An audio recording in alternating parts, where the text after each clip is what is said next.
buy me no t-shirt. We ain't got to put it on the front of my car. I know whether you love me or you don't love me. But there's a beautiful song he used to have back in the day that I remember so clearly to myself. And he used to talk about how beautiful it was. How sweet it is to be loved by you.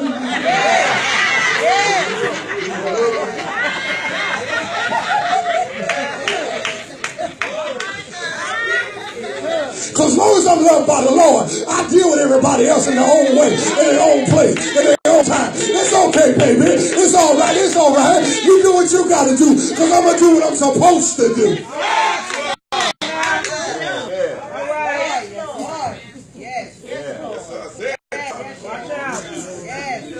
Fret not thyself. Don't let the devil have you sitting in no corner, rocking back and forth to my I'll never tell. The devil is a lie. I'm telling it all. Lord, I can't do this no more. Lord, I need your hands on me. Lord, I need you to deal with me. Lord, I need you to bring me out. Lord, I need you to bring me up. Lord, I need you. I need you. I need you. Anybody need the Lord today?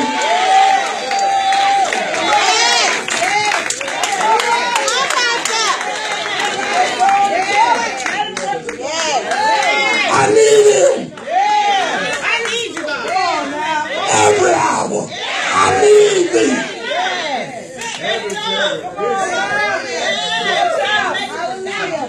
Bless me now, my Savior. I come. Come on now. Fret not thyself because of evildoers. God's not only giving you the problem, he's giving you the purpose. Why are you fretting because of what evildoers are doing? That's what evildoers do.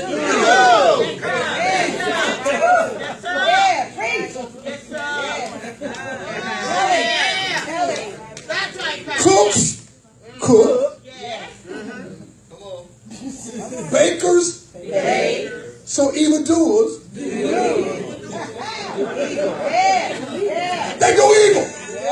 I don't know about you. Once you know what an evildoer is, that's the easy part. See, the hard part is figuring out whether it's evildoing or not. But once you realize they're evildoers, oh, I can work with that all day. I can go to work with them. How you doing, evildoer? God bless your heart, evildoer. I know you God will do some good things for you, evildoer. I know you don't like me shaking your hand, evildoer. I know you don't let me rubbing this all. I got to palm my hands on your hand, evildoer. Ow! Yeah. We got thing hot, brother. That thing hot. He got some greasy hands. Yes, I do. Because they all up, baby. They's anointed for the anointed. Yeah.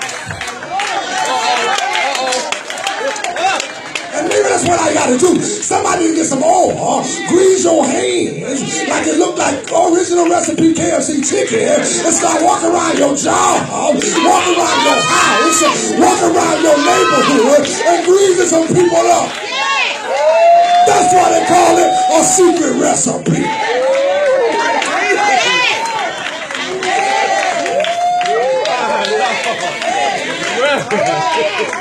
The only one need to know. Why I hand greasing, you don't need to know. Secret recipe. Wow, that's good, Reverend. The Lord knows. That's hot, boy, that's hot. That's hot, Reverend, that's good. Don't be conflicted, child. Y'all rush me, don't rush me. That's good, Reverend. He said, for they shall soon be cut down. Hear that?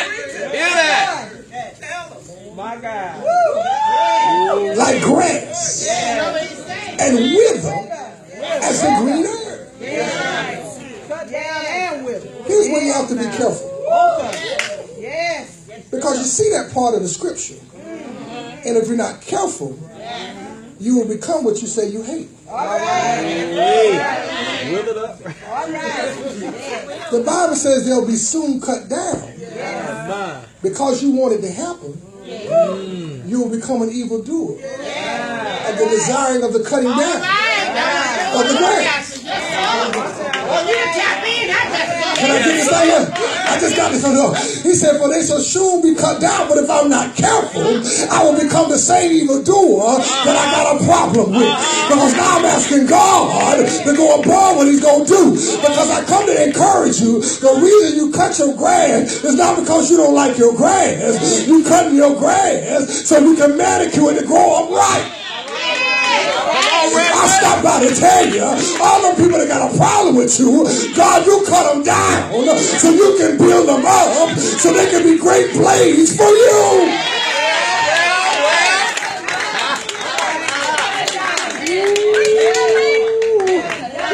That's why I'm praying for it. Trim them down, Lord. Get them in a place of low self-esteem in their spirit so the only person they can talk to is you.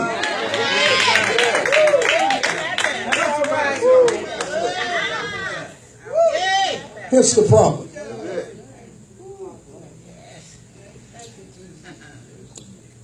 He said they wither as the green herb.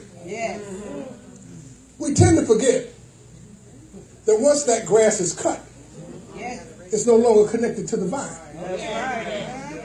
So anything not connected to the vine must wither and die. But see, some of us out there picking up grass, trying to put it back where it belongs. And see, Grandma used to have you eat that old rake. It took you like 14 hours to rake that just like this area like this here. Because on the end of the rake it had a bad leg. Yes, sir, Reverend. Every time you tried to get that rake, they would throw the grass back. Not by myself. But you still kept on raking. And sometimes in your life you got stuff that keep popping up. But you got to keep on. Every time it pop up, you just... And after a while, you get the bag of it, and you bag all of it up and set it on the curb. I stopped by to tell you whatever problem, whatever issues, whatever situations you got, you just bag it up and set it on the curb.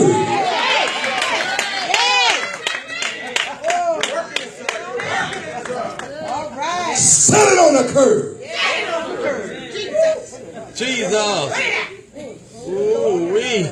Child, please. Don't be conflicted. Verse 2 is saying, don't be connected. If God has separated you from a person, place, or thing, how dare you keep the connection? On some toes. Just because you don't talk to him during your working hours solidifies the midnight hour. Well, Come on now. Still connected. All right. There you go. Just because you don't answer all their phone calls, All right. just the one, watch it, Reverend. still connected. Watch it, Reverend. Just because you don't do dinner, but you do brunch, Well, still connected.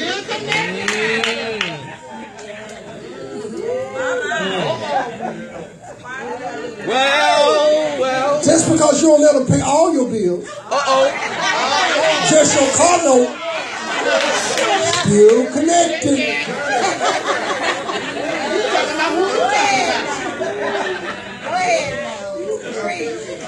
The Bible's telling you clearly here, you cannot deal with what's dead.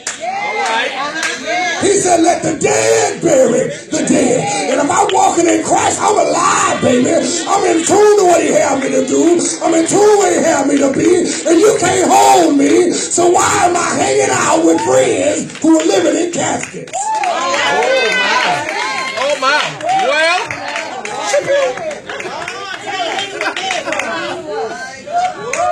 that thing hot, Reverend. That makes the toes when getting cut. I'm going to go visit some of my friends. Where you going? Oh, over to the mortuary.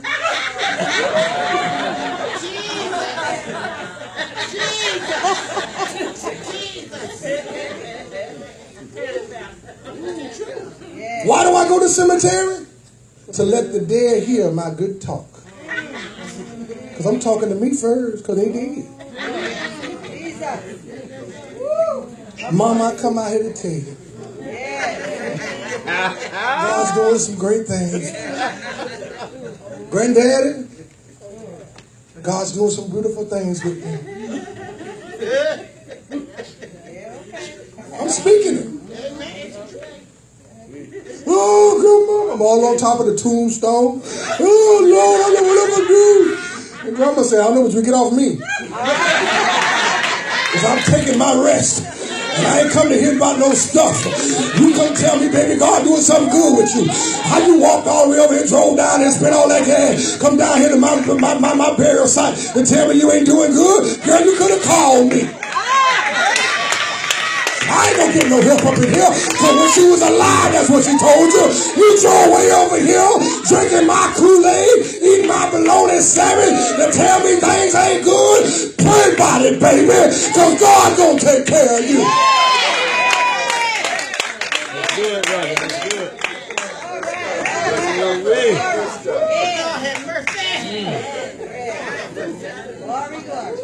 So, child, please. Fret not thyself because of evildoers. Neither thou be envious against the workers of iniquity. And what that Bible's talking about in that part is that, you know, when people hurt you, you want to hurt people. And the envious is just another word for copy.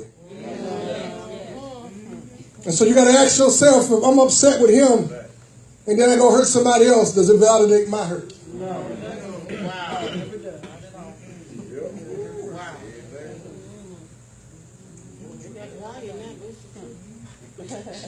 He says, don't be conflicted. Then he says, for they shall soon be cut down like grass and wither as the green herb. And I know some of you herbalists like your grass dry. Go ahead, Reverend. Walk it, Reverend. Walk it. But I want to encourage you about something. Walk it, Reverend. The grass is most potent when it's dried out. Help somebody, Reverend. They like you. And the THC content in the grass is higher.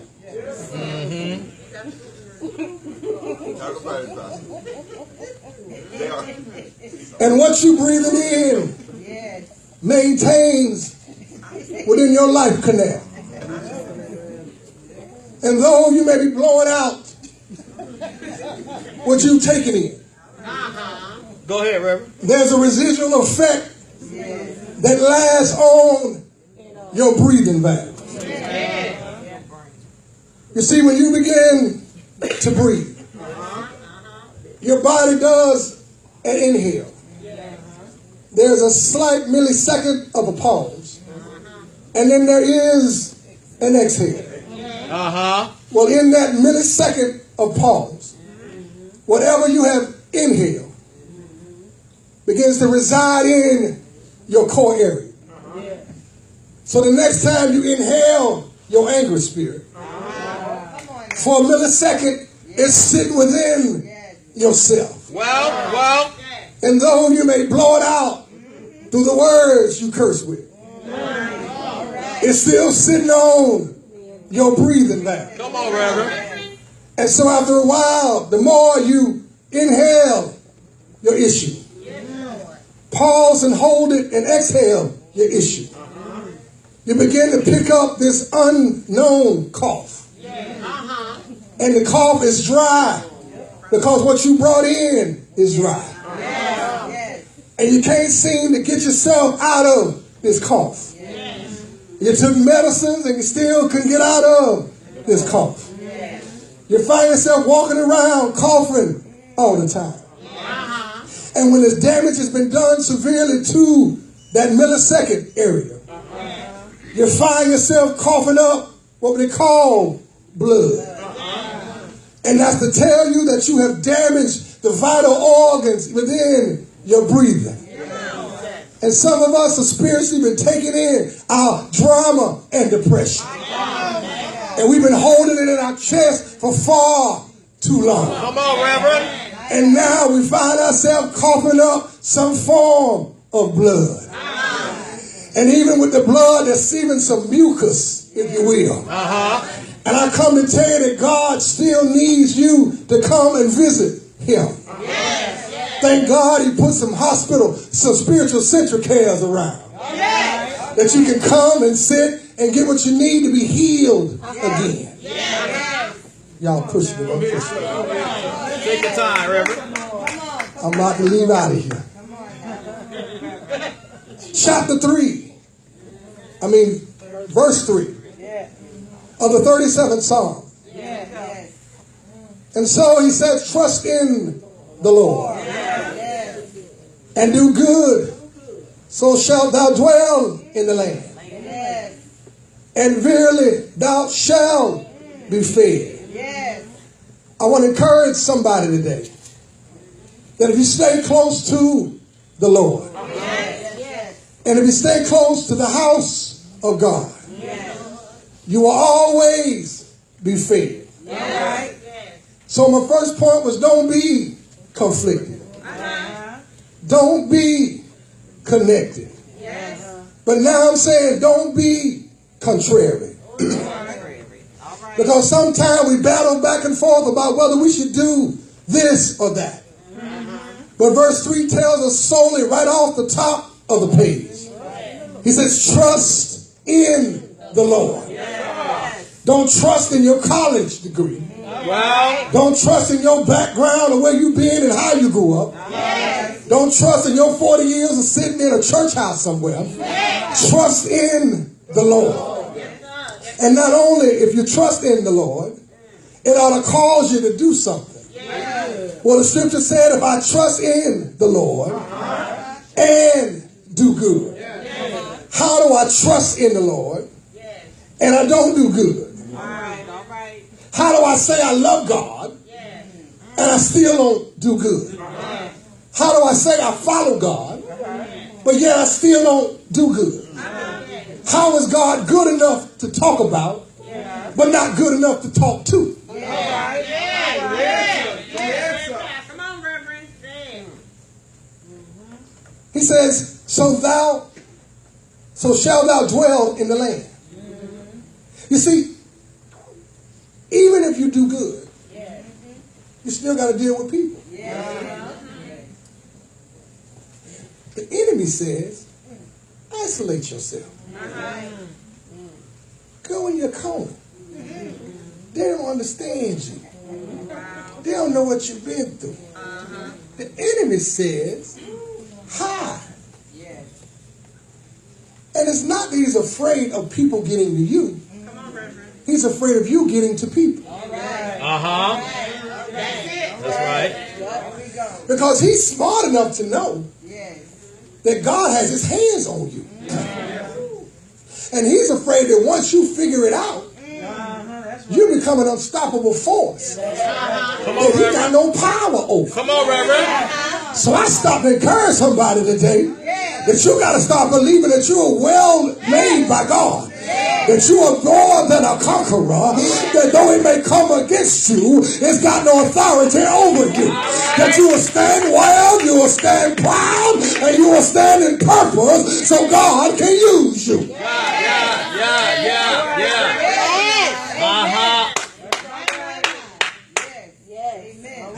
So,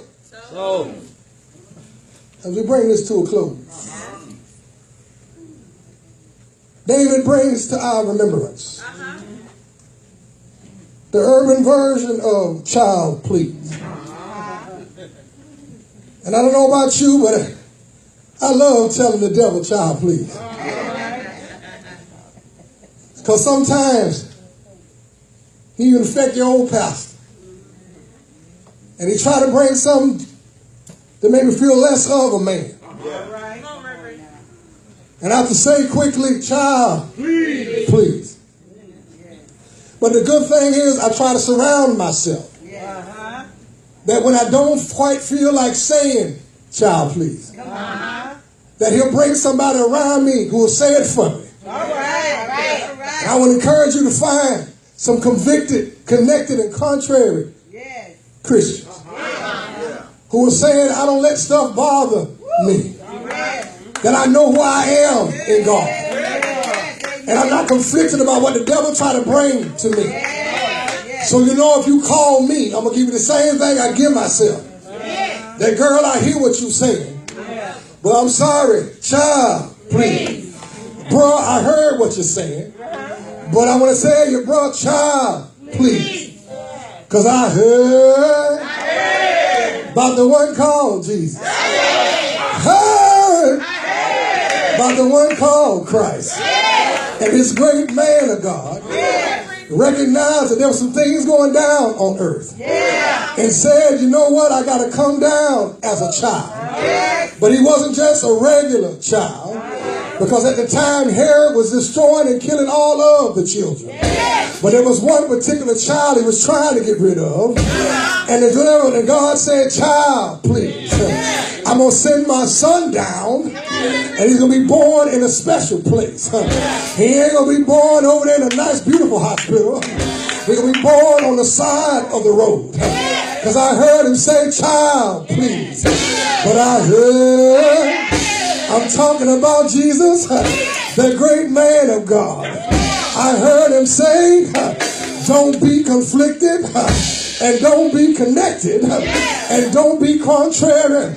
Now that Jesus that walked this earth, some 42 generations, he began to find out a way that he could do some things. I heard some people who couldn't see in their eyes sound like confliction to me, but I heard some folk couldn't walk sound like conflicting to me. I heard that some folk had died sound like conflicting to me, but he got the blind man and he got him to see sound like he fixed that conflict. He got the blind man and got him to see. He got the lame man and got him to walk. Sound like he fixed that confliction. But I heard some folk died like Lazarus himself. He called forth Lazarus. Sound like he fixed conviction to me. But I heard. I'm talking about Jesus, that great man of God. And they all was set up. They put a nail in one hand. Sound like a conflict to me. They put a nail in the other. They connected him to the cross, but they put one between the feet, contrary to some belief. But I heard. I'm talking about Jesus, sat on that cross from the 6th to the 9th hour. Had 7 powerful sayings that I ever heard before. But I heard he dropped his head down in the lumps on his shoulders. I heard he died. He died.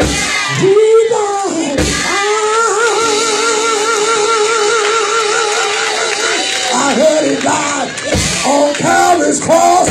Put him in that tomb. They said he went down. Got the Pontius Pilate. Said put the soldiers on the door. Well, he can't get out because we don't want no conflicting. We don't want no connection. We want things contrary. But I heard he laid there all day Friday. I heard he sat there all day Saturday. But I heard one Sunday morning, he got up. If you believe, he got up. Get on your feet. Say, shout, shout, shout, shout, shout. Yeah, yeah.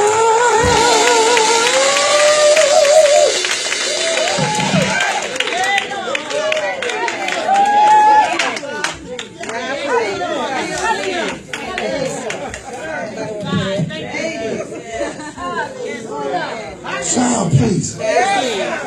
You ain't hurt me, bro. I'm good, sis.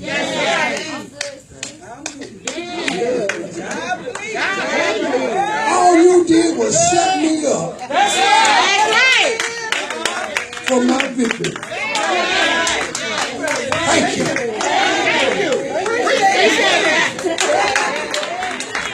If there was not for you against my side, where would I have been?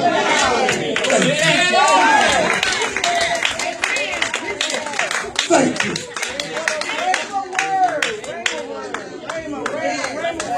I know somebody's encouraged today. So let's feel the deal. Let's seal it. Let's seal it. Maybe you're saying to yourself, I heard God, and I want to do more for him. And I know he wants to use me. I want to accept him as my Lord and my Savior. Maybe you're saying, you know, I know the Lord for myself, but I need a church home. I need a place of accountability. I got to quit drinking until I make it. I got to do more than just attend church. I need to assemble.